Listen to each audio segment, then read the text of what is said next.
Hi everyone. 안녕하세요. 틴타임즈의 전나리 선생님입니다. 자, 오늘 왜 피아노 그림이 있고요. 음악가가 있는 것 같은데 제목을 보니까요. The Science of Perfect Pitch. 자, 절대음감 아시죠, 여러분? 절대음감. 들으면 이거는 미야, 파야 이렇게 막 바로 얘기하고 샵이야 이렇게 얘기를 하고 이제 그 소리를 또 다시 재현하기도 하는 그런 사람들을 절대음감을 갖고 있다고 하는데요. 이는 perfect pitch에 숨겨진 과학에 대해서 읽어보도록 하겠습니다. 자, 오늘 세 단어 살펴볼까요? 먼저는 auditory가 되겠습니다. 우리가 오디오 하면은 이게 듣는 거, 비디오 하면은 이제 보는 거, 시각적인 거, 청각적인 거 얘기를 하는데요. 바로 그 오디오와 같은 어원이 되겠습니다. 여기는 형용사 형태로 auditory라고 해서요. 청각과 관련된 이런 의미죠. Relating to hearing or the ears. Right? 자, 두 번째는요. Language meaning 언어, of course. 근데 앞에 뭐가 붙었습니까? Tonal language. Tone language라고 하는데요. 흔히 얘기하는 성조 언어를 영어로 표현하는 말입니다. 우리 Chinese, Vietnamese 이런 언어들은 성조가 있다고 표현을 하잖아요. A language where words can differ in tones. 우리가 이제 consonants and vowels 이렇게 조합이 돼서 어떤 단어를 발음을 하잖아요. 자음과 모음 이렇게 함께. 그래서 이제 예를 들면 어떤 단어가 있어. 우리가 이렇게 language, 언어 이렇게 하는데 그런 거 플러스 톤이 또 하나 있습니다. 그래서 그 톤, 높낮이 이런 거에 따라서 의미가 달라진다라는 거죠. 그래서 한 가지 요소가 더 있다라고 할 수 있겠죠. 톤하고 그 words가 같이 work together 해서 어떤 의미를 가리키는 언어를 바로 tonal language라고 하죠. 자, 마지막은 frequency 볼까요? frequency 빈도라는 의미도 있고요. The number of times that something, usually wave 같은 거, sound wave, repeated in a period of time. 어떤 기간 동안에 반복되는 그 주파수라든지 이런 것의 숫자입니다. 그래서 우리가 주파수, 빈도라는 뜻도 당연히 있고요. 자, 이러한 단어들이 어떤 맥락에서 쓰였을지 확인을 해보도록 하겠습니다. Perfect pitch, also called absolute pitch, refers to the ability to hear a musical note in isolation and identify it correctly. 절대 음감을 일컫는 표현 두 가지가 나왔습니다. Perfect pitch라고도 하고요. absolute pitch, 말 그대로 absolute pitch라고 할 수 있는데요. absolute pitch라고도 불리우는 이 절대 음감, perfect pitch라는 건요. 이러한 능력을 가리키는 말입니다. 자, 음악 저기를 들어요. 노트를 들어요. 도레미파솔라시도 이렇게. 그것을 듣고 개별적으로 듣고요. 피아노의 어떤 한 것만을 띵 치면은 그걸 듣고 나서 정확하게 그것을 식별하는 구분하는 거가 되겠습니다. 그래서 음표를 듣고 이거는 뭐다 이렇게 바로 맞추는 거. 되게 신기한 우리 절대음감이 없는 사람한테는 그게 굉장히 신기한 능력이죠. Some singers with this ability are even able to reproduce notes perfectly. 그리고요, 이러한 능력, 즉 절대음감이 있는 어떤 가수들이나 음악가들은 똑같이 듣고 바로 그 음악을 바로 연주하는 재현해내는 능력도 있습니다.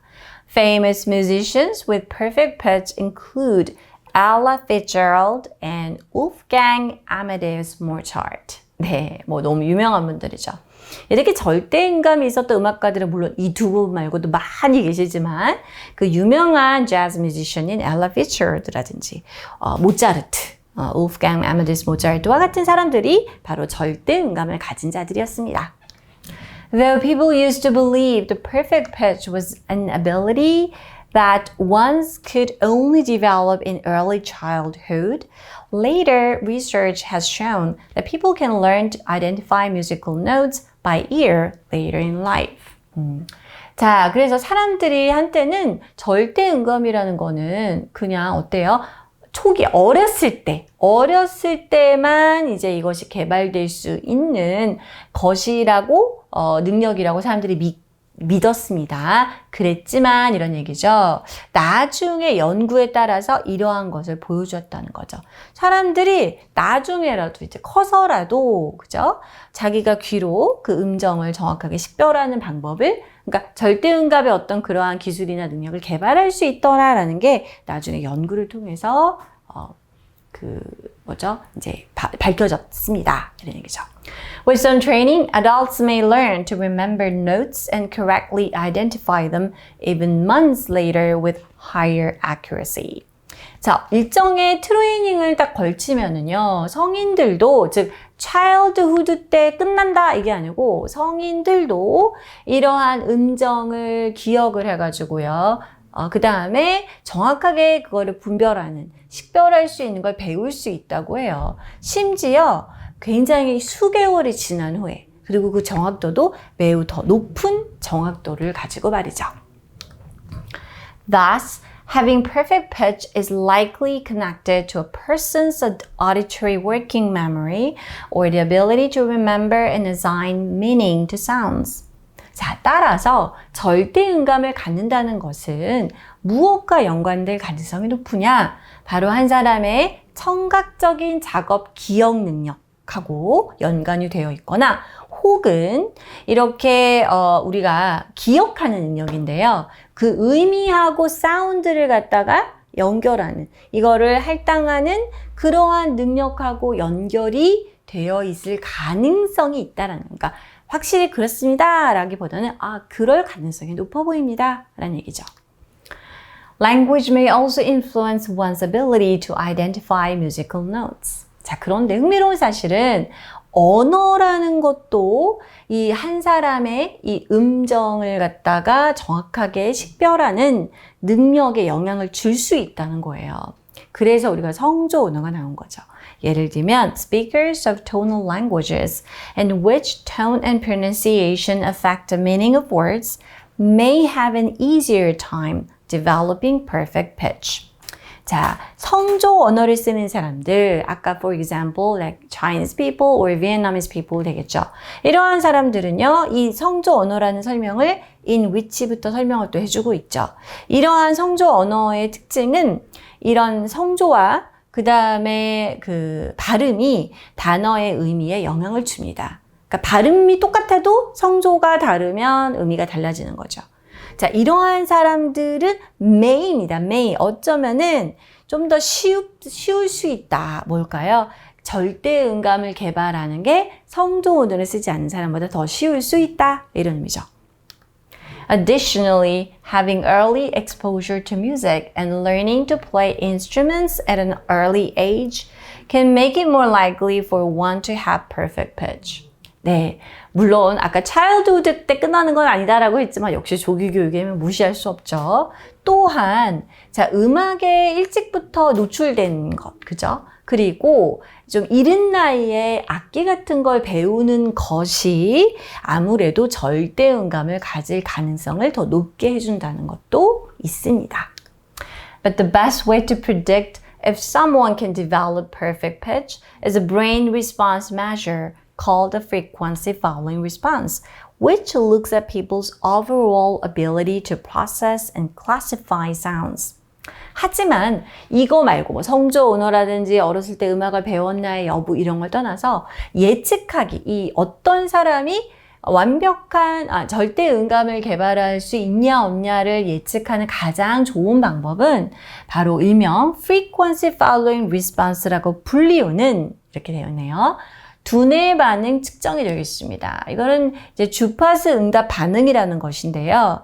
이게 무엇일까요? 이 뒤에 설명이 나와 있죠. 이거는 사람들의 전반적인 능력을 봅니다. 어떤 소리를 들었을 때 그 소리를 처리하고 분류하는 능력을 보는 이러한 측정 시스템을 통해서 이 사람이 절대음감을 개발할 가능성이 더 높다. 이건 좀 어렵겠다. 이 사람은 음치가 되겠다. 이런 거를 알 수 있다는 거죠.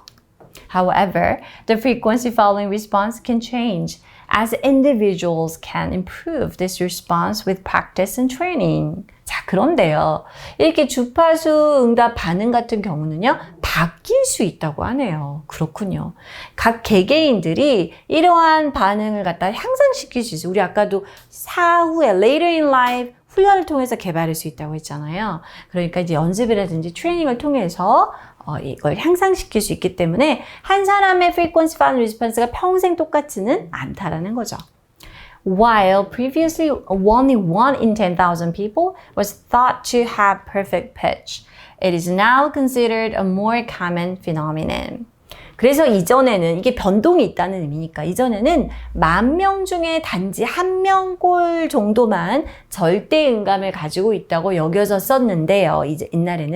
이제는 보통 생각되는 것이 이것이 이 절대 음감 가진 것은 좀 더 흔한 현상이라고 여겨지고 있습니다. 그렇겠죠. 우리가 트레이닝을 통해서, 프랙티스를 통해서 개발될 수 있는 부분이기도 하니까요.